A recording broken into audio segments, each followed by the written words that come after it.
Hello বন্ধুরা, আজকের গল্পে তোমাদের স্বাগতম জানাচ্ছি। তোমাদের কাছে আমার একটা অনুরোধ রইল, যদি আমাদের এই চ্যানেলের প্রথমবার এসে থাকো তাহলে চ্যানেলটি সাবস্ক্রাইব করো, গল্পটা শেষ পর্যন্ত শুনো, খুব মজা পাবে। তাহলে চলো গল্প শুরু করি। আমার নাম সুমাইয়া, আমার বয়স 23 বছর। আমি একজন বিবাহিত মহিলা। আমার স্বামীর নাম আবির, সে একটা সরকারি অফিসে চাকরি করে। আমাদের বিয়ে হয়েছে প্রায় 2 বছর হলো, কিন্তু এখনো আমাদের কোনো সন্তান হয়নি। আমাদের পরিবারে আমরা 4 জন থাকি, আমি, আমার স্বামী আর আমার শ্বশুর এবং আমার শাশুড়ি।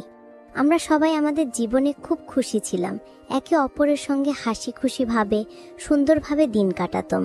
কিন্তু আমার শাশুড়ি অসুস্থ হওয়ার কারণে সবাই কিছুটা ভেঙে পড়েন।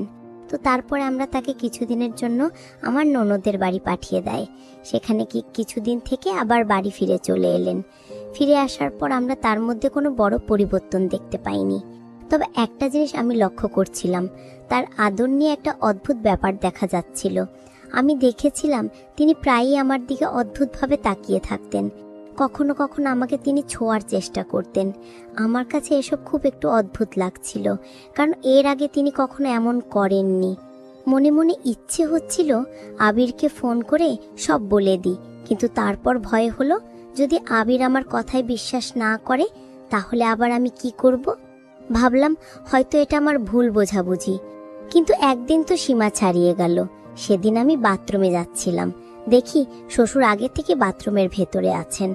আমি একটু দাঁড়িয়ে গেলাম, ভাবলাম তিনি একটু পরে বেরিয়ে আসবে, কিন্তু ভেতর থেকে অদ্ভুত অদ্ভুত আওয়াজ আসছিল। আমি বুঝতে পারছিলাম না তিনি এতক্ষণ ধরে ভিতরে কি করছেন।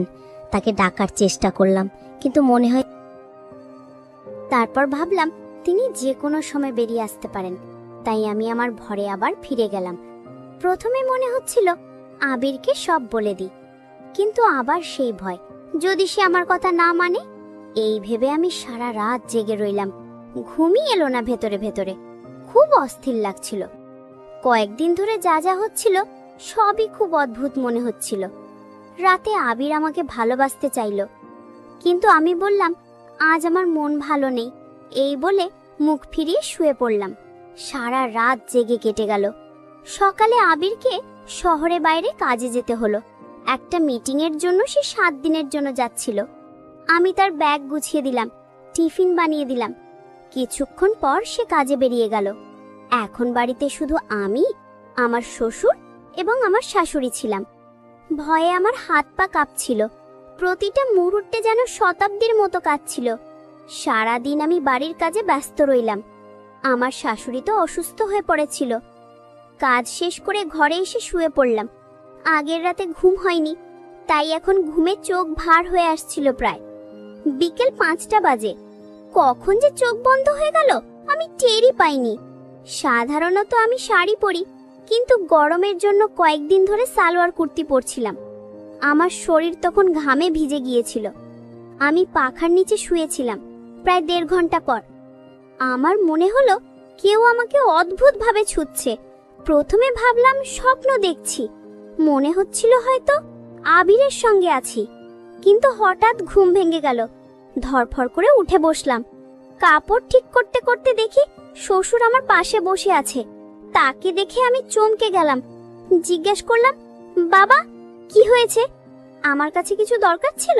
শ্বশুর বললেন, বৌমা, আমার চা খেতে ইচ্ছা করছিল, তোমাকে অনেকবার ডেকেছি, তুমি শোনোনি, তো তাই আমি দেখলাম তুমি আরামে ঘুমাচ্ছ। ভাবলাম ঘুমন্ত বৌমাকে জাগিয়ে কি হবে, আমি নিজে চা বানিয়ে নেই, আর তুমি জেগে গেলে তোমাকে বলতে এলাম। তার কথা শুনে আমি বুঝলাম তিনি কোনো খারাপ উদ্দেশ্য নিয়ে আসেননি। আমি তাড়াহুড়ো করে বিছানার থেকে নামলাম। আমার বুকটা ধরফর করছিল। দুপাট্টা মাথায় দিয়ে বললাম, বাবা, আপনি আপনার ঘরে যান, আমি চা নিয়ে আসছি। আমার কথা শুনে তিনি একটু মন খারাপ করলেন, চুপচাপ নিজের ঘরে চলে গেলেন। প্রায় 15-20 মিনিট পর আমি 1 কাপ চা নিয়ে তার ঘরে গেলাম। দেখলাম তিনি বিছানায় বসে কাঁদছেন। আমি জিজ্ঞেস করলাম, কি হলো বাবা, আপনি কেন কাঁদছেন? কোনো সমস্যা হয়েছে? শরীর খারাপ লাগলে আমি ডাক্তারকে ফোন করব। তিনি বললেন, না বৌমা, এমন কিছু নয়। আমি আমার মনের কথা কাকে বলবো? আমিও তো একটা মানুষ, আমারও কিছু ইচ্ছা আকাঙ্ক্ষা আছে।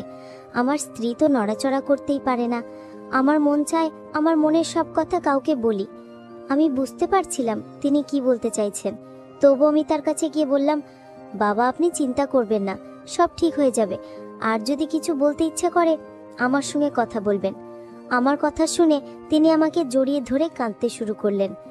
আমার খুব একটা অদ্ভুত লাগছিল, মনে নানা রকম ভাবনা আসছিল। তবু তার জন্য আমার খুব মায়া হচ্ছিল। শ্বশুরের বয়সে তো কম হয়নি, তার আরেকটা বিয়ে দেওয়াও সম্ভব নয়। আর যদি বিয়ে দিই সমাজ আমাদের তাড়িয়ে দেবে, সমাজের মুখ দেখাতে পারবো না। তাই ভাবলাম বাড়িটির কোনো সমাধান করা ভালো। একবার মনে হলো যদি আমি শ্বশুরকে খুশি করে দিই তাহলে কেউ জানতেও পারবে না, বাড়ির কথা বাড়িতে থেকে যাবে। আমি মনে মনে তার মেনে নিলাম।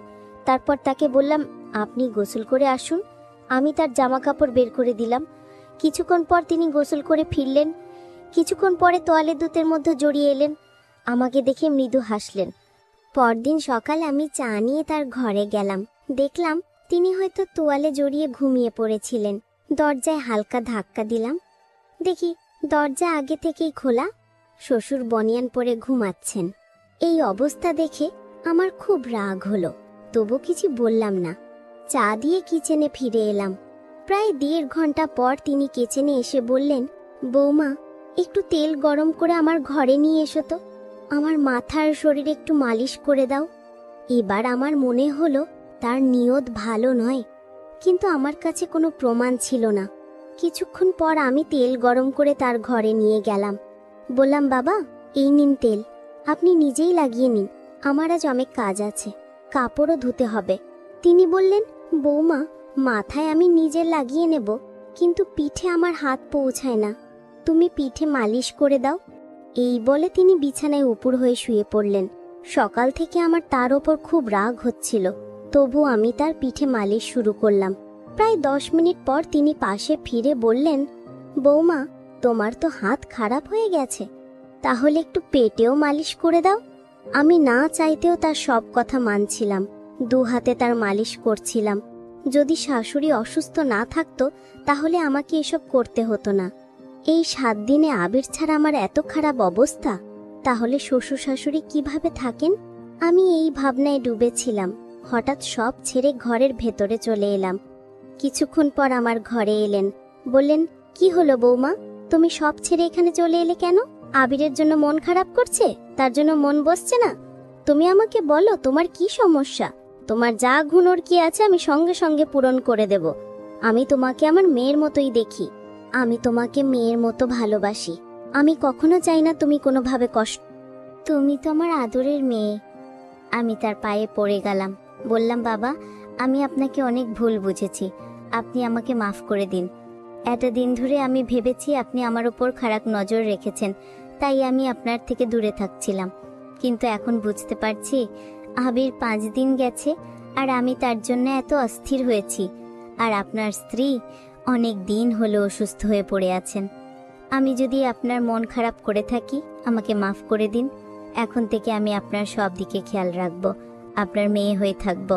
তো বন্ধুরা, এই ছিল আমাদের আজকের গল্প। তোমাদের এই গল্পটা কেমন লাগলো কমেন্ট করে জানিও। যদি গল্পটা